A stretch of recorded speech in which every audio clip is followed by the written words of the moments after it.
Hello everyone, फिर से हमारे चैनल कंचन देसी खाने में आपका स्वागत है। आज मैं बनाऊंगी ये लाल चना की सब्जी जो कुकर में झटपट बन जाती है। साथ ही एक और रेसिपी आप लोग के साथ शेयर करूंगी जिसे हमें लास्ट में बनाया था, तो पूरे वीडियो अंत तक जरूर से देखिएगा और अच्छी लगे तो हमें 1 लाइक जरूर से कर दीजिएगा।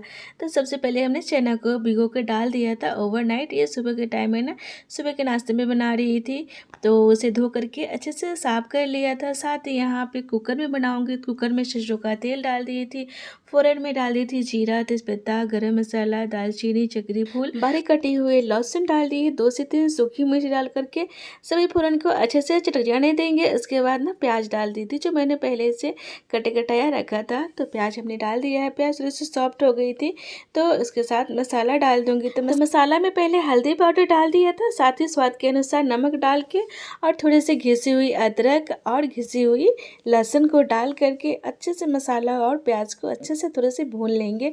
ऐसे डालने से ना अच्छे से हल्दी मसाला पक जाती है और प्याज भी अच्छे से सॉफ्ट हो जाएगी। उसके बाद ना थोड़े से पानी डाल करके ना थोड़ी देर के लिए ढक के डाल दिया था 2 मिनट। और देखिए प्याज अच्छे से सॉफ्ट हो गई है ना हल्दी के साथ। तो इसके बाद ना मिर्ची पाउडर और साथ ही धनिया पाउडर डाल दी हूँ, तो सभी 2-2 चम्मच हमने डाला था। तो मसाला यहाँ पे चना के जितना चना है ना, चना उसी के अकॉर्डिंग हमने सभी मसाला डाले हैं। तो आपके पास अगर जितनी हो चना उसके हिसाब से आप डाल लीजिएगा। तो चलिए ऐसे करके ना एकदम गैस को मीडियम करके थोड़े थोड़े पानी रख के सभी मसाला और प्याज को अच्छे से इस तरह से भूनने देंगे। और थोड़े से पानी डाल करके ना कुछ देर से ढक के ऐसे इस तरह से डाल देंगे ताकि अच्छे से मसाला पक जाए। देखिए कुछ देर ऐसे बीच बीच में मसाला को चलाते रहेंगे, नहीं तो ये इस तरह से चिपक जाएगी। गैस को मीडियम करके ही इस तरह से पकाइएगा।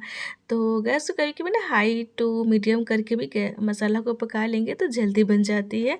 उसके बाद मसाला तो अच्छे से भून गई थी, तब पूरे चने को हमने डाल दिया। देखिए इस तरह से पूरे चने डाल देंगे। उसके बाद गैस को थोड़ा से हाई कर लेंगे और चना मसाला को अच्छी तरह से भूनेंगे। तो जब तक ये चपकने लगे तब तक इसे इस तरह से भूनेंगे। इसमें बहुत अच्छे सा टेस्ट आ जाता है और बहुत ही टेस्टी बनती है। इस तरह से बनाइएगा। तो देखिए इस तरह से हल्का सा भुन गई थी, तो हमने यहाँ पे आधा चम्मच गरम मसाला डाल दिया है, साथ ही 1 चम्मच चीनी डाल दिया है सभी मसाला को बैलेंस करने के लिए। सभी डाल करके और थोड़ी देर कुछ देर ऐसे ही इस तरह से थोड़ी देर और भूनेंगे।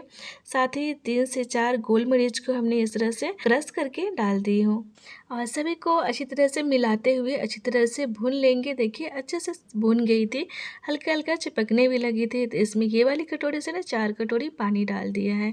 तो इसमें थोड़ा सा ज़्यादा ही पानी डालते हैं क्योंकि जब इसमें सीटी जब लगेगी ना तो अच्छे से ये एकदम पानी सोख लेती है, इसलिए 4 कटोरी डाला था हमने, थोड़ी सी बचा ली थी। और इसके बाद कुकर का ढक्कन लगा देंगे और 3 से 4 सीटी तक आने तक इसे अच्छे से पकने देंगे। एकदम अच्छे से सॉफ्ट हो जाती है।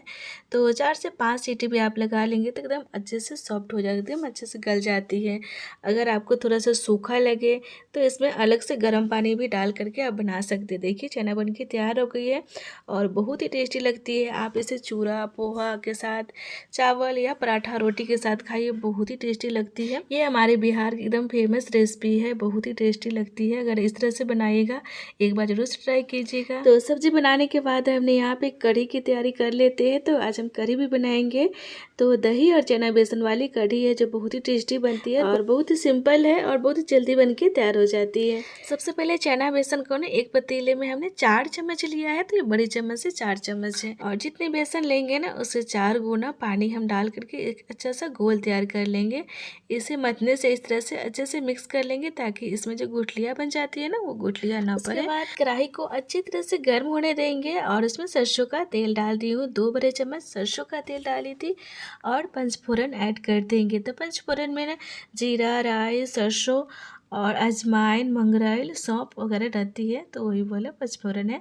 साथ ही 2 से 3 सूखी मिर्ची, साथ ही थोड़े से करी पत्ता, तेज पत्ता, आप तेज पत्ता को स्किप भी कर सकते हैं, और क्रश किया हुआ थोड़े से लहसुन या घिसा हुआ लहसुन डाल देंगे और सभी फोरन को अच्छे से चटक जाने देंगे।